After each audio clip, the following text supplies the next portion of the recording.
Grammar Girl here. I'm Mignon Fogarty, your friendly guide to the English language.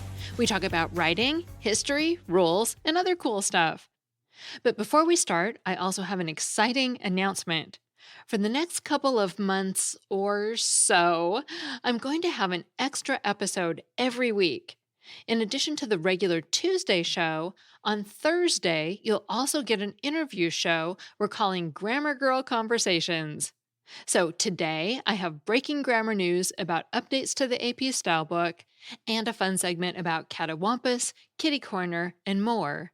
And this Thursday, you'll hear from Charles Duhigg, the Pulitzer Prize-winning author of The Power of Habit. We're going to talk about his new book, which I loved, called Super Communicators. This is kind of a test to see if you like having an extra episode and if I can keep up with it. So if you like it, definitely let me know. And be sure to check your feed for Charles Duhigg talking about super communicators this coming Thursday. And be on the lookout for new episodes of Grammar Girl Conversations every Thursday. As longtime listeners may remember, the Associated Press updates its style book once a year. And last week was that magical time of year for copy editors who were in attendance at the ACES conference, that is the Society for Editing. I wasn't able to attend in person, but I followed along and heard about the changes, both small and large, from multiple editors who generously live posted the event to Blue Sky, including Erin Brenner, who won the prestigious Robinson Prize for editing and will be a guest on the show in probably June. The biggest change that's gotten the most press that led to actual gasps, followed by applause when it was announced, is that the AP is changing its recommended dictionary to Merriam-Webster. Now, I know this might seem like a weird detail for people to get so excited about, but every editor I know loves Merriam-Webster. It's a high-quality dictionary that's frequently updated and easy to access. Plus, they're really supportive of the editing community. They always have people who come to the ACES conference and speak, for example. To back up a bit, the recommended dictionary is where writers and editors turn when a word or phrase isn't in the AP Style book. It's often where you go to look up an unusual word to see if it needs to be hyphenated, for example. Although the AP editors didn't explain their reason for the switch directly, the murmurs I heard afterward on social media were that the previously recommended dictionary had been all but abandoned by the publisher and hasn't been updated in years, so it's getting more and more out of date. The dictionary business is tough. In fact, just a couple of days ago, Dictionary.com also laid off its entire lexicography department. It's so sad. Merriam-Webster really does feel like one of the last few dictionaries standing, so this change was big and welcome news in the editing world. The other change that led to some gasps and maybe some applause and murmurs of discontent at the conference is that the AP Style book now says it's okay to qualify the word unique.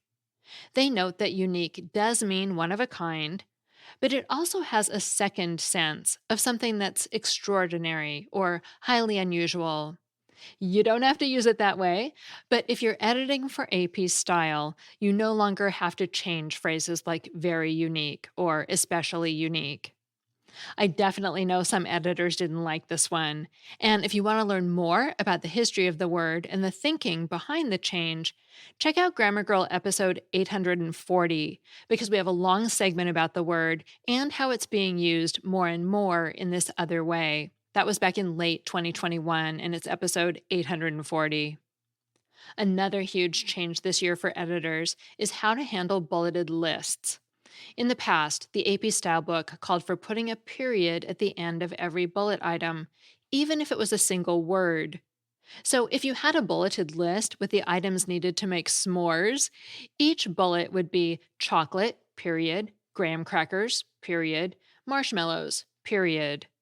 But now you don't need those periods. Now you only use a period or some other kind of terminal punctuation if the bullet item is a complete sentence. Another thing they added is to encourage the use of just the word said for quotations. No claimed, believed, admitted, conceded, and so on. And I think that really just helps stories be more factual. It gets rid of words that can feel loaded or like they're making some kind of judgment about the quotation or the person. All in all, it was a pretty big year for changes, and these are just the biggest ones. And if you care or need to know AP Style for work, I'm actually teaching an AP Style webinar 1 week from today on April 23rd for Reagan Communications. I'll have more of the changes to AP Style in that webinar, but because it's a beginning webinar, I'll be spending most of the time helping you learn the most common rules and styles that you're likely to use every day as a writer or editor, tricky punctuation, handling those quotations, how to write numbers, and so on. You can sign up for that at bit.ly/GGAP2024, all lowercase, and use the code McMill, MACMIL, for a discount. Again, that's my AP Style webinar on April 23rd, and you can sign up at bit.ly/GGAP2024, all lowercase, and the code McMill. And I'll put that in the show notes too.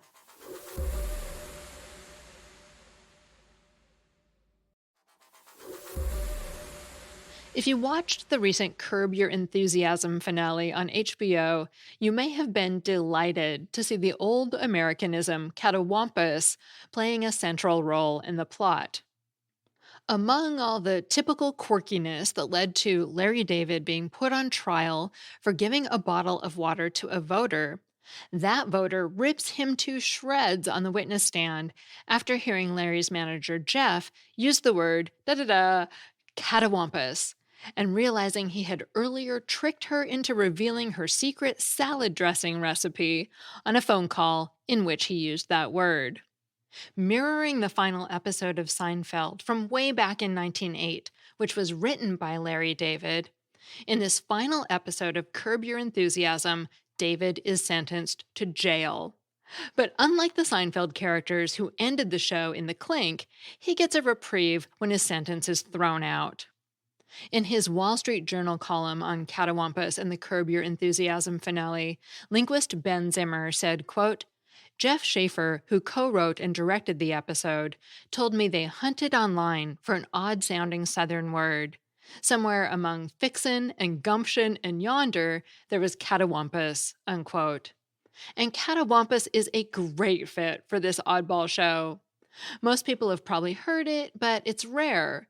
It's vastly less common than gumption and yonder in a Google Ngram search, for example. Although originally in the 1830s it referred to a fierce imaginary animal, today it means askew, awry, wrong in a discombobulated way, or to be diagonally across from something. If someone were planning an elaborate birthday party for a child, but when they picked up the cake and it said, Happy Retirement, Bob, the bouncy house wouldn't inflate, and the caterer delivered escargot instead of chicken fingers, that parent might lament, It's gone all catawampus. Better yet, catawampus is part of a group of words that are said and spelled in all kinds of different ways, making Jeff's specific pronunciation in Curb Your Enthusiasm even more of an identifier.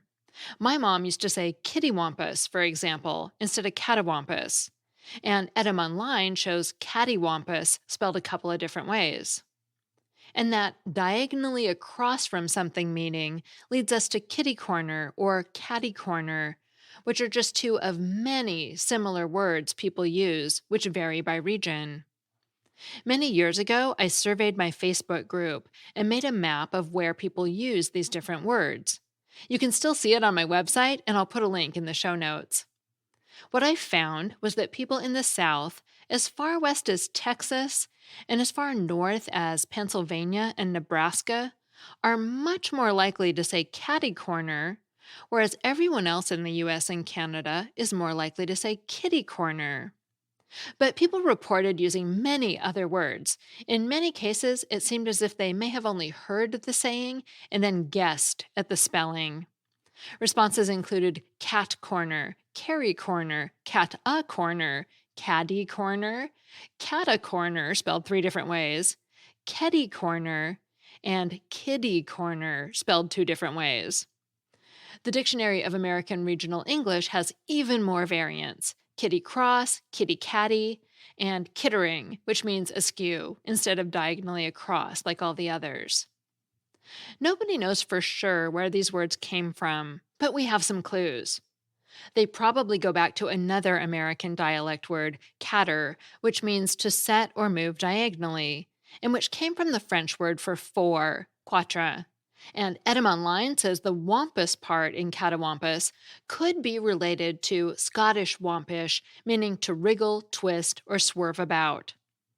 The bottom line is that kitty corner, catawampus, and their friends are considered dialect and informal. Kitty corner type words seem to commonly take a hyphen, but other than that, you can spell them pretty much any way you want. But if you work for a formal publication, do check how it's spelled in your organization's style guide or recommended dictionary. For example, Merriam-Webster shows kitty corner and catawampus as the primary spellings. And if you use the word often, be consistent in your spelling. You wouldn't want your readers to get a sense that your writing is all catawampus. Finally, I have a Familect story from Marcia. Hi, Grammar Girl. Marcia here. I want to tell a story about a word that perhaps isn't our own, but it's one that we've only heard ourselves and one other family use. About 40 years ago, the Harris family came to visit us, and they taught us the word bappy, which is what you call that soup-like mixture that you get when you stir up your ice cream. Oh, we all loved bappy. And so we've often used that word ourselves to describe that and have shared it with others. So we always do, of course, give the kudos to the Harris family for teaching us this word, bappy. So I'd like to thank Greg and Jeff and Molly and Morgan and Miranda for allowing us to adopt the word bappy as our own. And if you're out there somewhere, Harris family, it's hi from the beaches. Thanks, Grammar Girl. Thanks so much, Marcia. I love bappy too, and now I have a name for it. And it's so kind of you to give credit to your friends. If you want to share the story of your Familect, your family dialect, or a word your family and only your family uses, call the voicemail line at 83321-4GIRL. It's in the show notes, and be sure to tell me the story behind your Familect, because that's always the best part. And now, if you're a Grammarpalooza subscriber, you can also send a voice memo. To sign up, visit joinsubtext.com/grammar or text hello to 917-540-0876. Grammar Girl is a quick and dirty tips podcast. Thanks to marketing associate Davina Tomlin, ad operations specialist Morgan Christensen, audio engineer Nathan Sims, director of podcasts Brandon Getchus, digital operations specialist Holly Hutchings, and marketing assistant Cameron Lacey, who is a plant mom of one tiny Haworthia succulent, which is named Spike Lee because he's spiky. And I'm Mignon Fogarty, better known as Grammar Girl. Remember to look for our first episode of Grammar Girl Conversations this Thursday with Charles Duhigg. That's all. Thanks for listening.